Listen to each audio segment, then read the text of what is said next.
नमस्कार विद्यार्थी मित्रांनो, चालू घडामोडी किंवा पर्यावरणाच्या अंतर्गत हा रामसर स्थळांच्या संदर्भात एक प्रश्न तुम्हाला हमखास सरळ सेवा असेल किंवा रेल्वे किंवा इतर सर्व भरत्यांमध्ये हा विचारला जातो। तर या संदर्भात आपण माहिती पाहणार आहोत। तर भारतात सध्या 94 रामसर स्थळं आहेत। 94 जे आता नुकतंच मागील महिन्यामध्ये रामसर स्थळ म्हणून घोषित करण्यात आलेलं आहे ते आहे गोगबिल तलाव, जे कटिहार जिल्ह्यामध्ये आहे। कुठे आहे हे? तर हे बिहार राज्यामध्ये आहे। महाराष्ट्रामध्ये किती रामसर स्थळे आहेत? आता भारतामध्ये 94 आहेत माहिती हो, पण महाराष्ट्रात किती आहे? तर महाराष्ट्रामध्ये 3 आहेत। सर्वात पहिलं आहे ते नांदूर मधमेश्वर, ज्याला 2020मध्ये मान्यता मिळाली। लोणार सरोवर जे बुलढाण्यामध्ये आहे। नांदूर मधमेश्वर धरण हे नाशिक जिल्ह्यामध्ये आहे, लोणार सरोवर हे बुलढाण्यामध्ये आहे।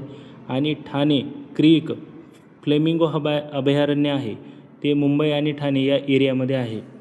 तर सर्वात जास्त रामसर स्थळे कोणत्या राज्यामध्ये आहे असा सुद्धा प्रश्न आपल्याला परीक्षेमध्ये विचारला जाऊ शकतो। तर त्यासाठी आपल्याला माहिती पाहिजे की तामिळनाडू हे असं राज्य आहे की ज्यामध्ये सर्वाधिक रामसर स्थळं आहेत, ज्यामध्ये 20 रामसर स्थळं आहेत। लक्षात ठेवा, 20 रामसर स्थळं आहेत। सर्वात जुनं रामसर स्थळ जे 1991मध्ये त्याला मान्यता मिळालेली होती। कोणकोणते आहेत?